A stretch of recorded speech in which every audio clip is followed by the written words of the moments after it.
Hello everybody, welcome back to another video. In this video we are going to be doing yet again another update of Washington Reagan National Airport. Now this update is going to be kind of like a coronavirus update. Now I do have some aircraft that are going to be grounded, but I'm not going to make it as realistic as probably the real Washington Reagan, otherwise that would kind of be boring. I've kind of filled up the gates enough to, make it, not boring and have tons of empty gates, but it's kind of that kind of mix of, I have got some grounded planes, but I've also got a very large number of planes that are actually doing regular service.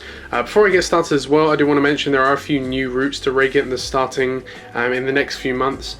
So American Eagle, I should say, are starting 2 new routes. On May 9th, they'll be starting a year-round service to Asheville, and on June 20th, I should say, they are starting seasonal service to Traverse City, so that's quite exciting. And as well, JetBlue are starting a flight to Martha's Vineyard on June 12th. Now when I saw that, I thought JetBlue already flew to Martha's Vineyard, but I might be confusing that with something else. That is also a seasonal route as well, but apart from that, I'm just going to get straight on into this airport update. So in front of you here we have an American A321. He's going to be heading out to Boston today. Next here we have an American Eagle CRJ 700. He's going to be heading out to Tulsa. Now this was a suggested route by Gemini Jets fam. Now he initially said if I could do this route on an E175 as that's more realistic. However, my E175s for this update are actually going to be grounded, so I decided to put it onto this CRJ 700 instead. So this CRJ 700 is going to be heading out to Tulsa today. Then next here, just taxiing off the runway, we have a United Express CRJ 550. He's arrived in from Chicago O'Hare. And then here, just hiding behind the terminal, we have an American Oneworld 737-800. He's going to be heading out to Charlotte today.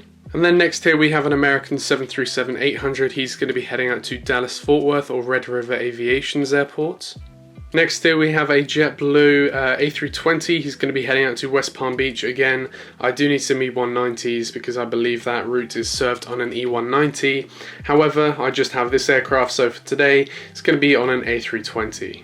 And then next here we have a Frontier A320. He's going to be heading out to Denver. And then next here we have a Alaska A320. He's just arrived in from Portland and is going to be heading back out to San Francisco. Next here we have a United Express E175. He's just being pushed back for a flight out to Denver or Mile High Aviation's airport. And then just behind him there we have an American Eagle CRJ 200. That CRJ 200 is going to be heading out to Jackson. And then behind both of them there we have a Delta 757-200. He's going to be heading out to Salt Lake City. Next there on the left we have an Air Canada Express E175. He's going to be heading out to Toronto. And then on the right there, if that'll focus, we have a Delta CRJ 200, which is going to be heading out to Cincinnati or CVG Plane Spotting 7's airport. Next here we have a United 737-800. He's going to be heading out to San Francisco. Then here, just about to begin his takeoff roll, we have a Southwest 737-700.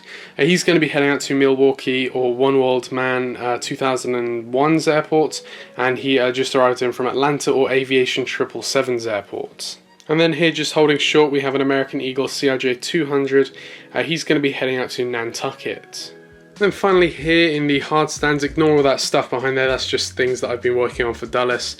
But on the right there we have 2 American Eagle E175s. Again, they're just grounded here. On the far left, well, these 3 aircraft are being, they're taking advantage of the de-icing spot, the second de-icing spot. These are 2 de-icing spots, by the way.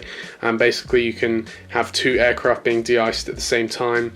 But as it's, a warmer part of the year now, getting into that period of the year anyway, we've got some aircraft on the second de-icing pad, and we've got 2 Southwest 737-800s, and then here we have an American 757-200. Now the reason I added the 757-200 into this update is because, as you know, the American 757-200s are now retiring. It's very sad news, and we haven't actually had an American 752 at Reagan for a very long time, and so I decided, just as a little commemoration, I guess you could say, I've decided to throw it into this update as a grounded aircraft. We might in the next one add in all 3 of my American 757-200s just as a little kind of homage to the aircraft. But yeah, that does conclude this update of Washington Reagan National Airport. I hope you did enjoy it. Again, next week we should have another Dulles update. So I hope you're looking forward to that, and then in the week I'll try and get as many videos out to you. But of course, Dulles is taking up a lot of my time, and it's hard to balance uploading daily and also working on Dulles, because Dulles does require a lot of time and attention, and so do making daily videos. So I've got to kind of balance that. That's why I haven't been uploading completely daily. It's almost like semi-daily, because I do have to work on Dulles at the same time, and I'm trying to find that balance.